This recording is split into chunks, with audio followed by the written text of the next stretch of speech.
Hi guys, ഇപ്പോൾ Punjab F സിയുടെ ഭാഗത്തു നിന്നൊരു കൺഫർമേഷൻ വന്നിരിക്കുകയാണ്. അവരുടെ ഏറ്റവും പ്രധാനപ്പെട്ട താരമായിട്ടുള്ള ലൂക്ക മാച്ചൻ എന്ന് പറയുന്ന സ്ലൊവേനിയൻ ഫോർവേഡ് 6 മുതൽ 8 ആഴ്ച വരെ പുറത്തായിരിക്കും എന്നുള്ളതാണ്. അദ്ദേഹത്തിന് ഒരു സർജറി വേണ്ടി വരും.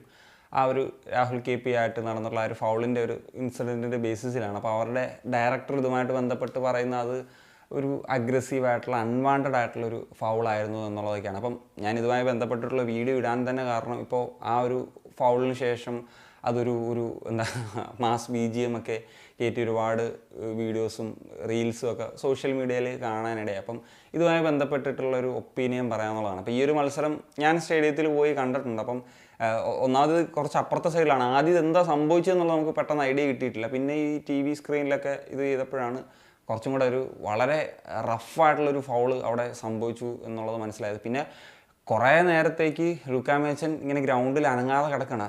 സത്യം പറഞ്ഞാൽ ഞാനൊരു ഇൻസിഡൻറ്റ് വന്നപ്പോൾ ഞാൻ സത്യത്തിൽ പേടിച്ചു പോയി എന്താണ് സംഭവിച്ചിട്ടുണ്ടാകുക. കാരണം ഒരു ജീവൻ പോലും പെട്ടാകാവുന്ന തരത്തിലുള്ള ഒരു ഫൗള് തന്നെയാണ് ചെയ്തതെന്നുള്ളത് സംശയമില്ല. ഇപ്പോൾ അത് എൽബോയിങ് അത് സംഭവിച്ചിട്ടുണ്ടോ എന്നുള്ളത് പലരും പറയുന്നത് അത് എൽബോയിങ് ഒന്നും അല്ല, അത് സത്യമാണ്. പക്ഷേ അത് ഒരു അഗ്രസീവായിട്ടുള്ളൊരു ഫൗളായിരുന്നു എന്നുള്ള കാര്യത്തിൽ യാതൊരു വിധത്തിലുള്ളൊരു തർക്കവും ഇല്ല എന്നുള്ളതാണ്. സോ അപ്പോൾ ഇങ്ങനെ കമൻസിലൊക്കെ പറയുന്നൊരു കാര്യമാണ്, അതായത് ലൂക്ക മാച്ചൻ ആണല്ലോ അവരുടെ ഗോൾ അടിച്ചിട്ട് മറ്റേ കോർണർ ഫ്ലാഗിൽ പുള്ളിയുടെ ജേഴ്സി തൂക്കിയിട്ടുള്ളൊരു സെലിബ്രേഷൻ നടത്തി. അപ്പോൾ അതിന് ഇതിൻ്റെ ഒരു പ്രതികാരം ചെയ്തതാണെന്നുള്ളത്. പക്ഷേ അതിനിങ്ങനെയാണോ സത്യത്തിൽ പ്രതികാരം ചെയ്യേണ്ടത്? നമ്മൾ ഇപ്പോൾ ആ ഒരു ഇൻസിഡൻറ്റ് ഞാൻ പറയാം, നിങ്ങൾ വ്ളോഗൊക്കെ കണ്ടിട്ടുണ്ടെങ്കിൽ മനസ്സിലാവും. ലൂക്ക മാച്ചൻ വന്നപ്പോഴത്തേക്കും നമ്മുടെ ഫാൻസിൻ്റെ സൈഡിൽ നിന്ന് ബാൻഡറിങ് ചെയ്തിട്ടുണ്ട്. അപ്പം ബാൻഡറിങ്ങിനൊക്കെ എതിരെ ഇപ്പോഴും ഡിഫറൻസ് ഓഫ് ഒപ്പീനിയൻസ് ഉണ്ട്.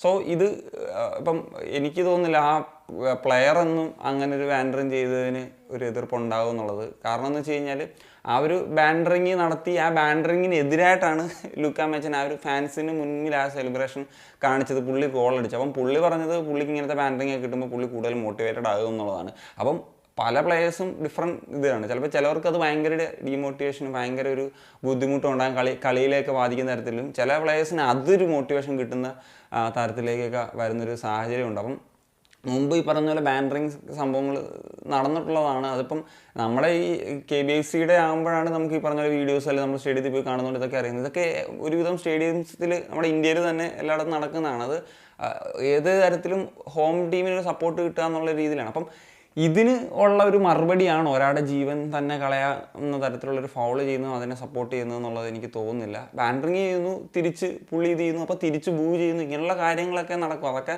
90 മിനിറ്റ്സിൽ സംഭവിക്കുന്ന കാര്യങ്ങളാണ്. അപ്പം അത് ചെയ്യാൻ പറ്റുമ്പോൾ ഒരു ആസ് എ പ്ലെയർ എന്ന നിലയിൽ, നമ്മുടെ സൈഡിലൊരു പ്ലെയർ എന്ന നിലയിൽ അത് ഗോൾ അടിച്ചിട്ട് വേണമെങ്കിൽ അതേ തരത്തിൽ വേണമെങ്കിൽ അവരെ മോക്ക് ചെയ്യുന്ന തരത്തിലൊക്കെ സെലിബ്രേഷൻസ് ഒക്കെ നടത്താൻ പറ്റും.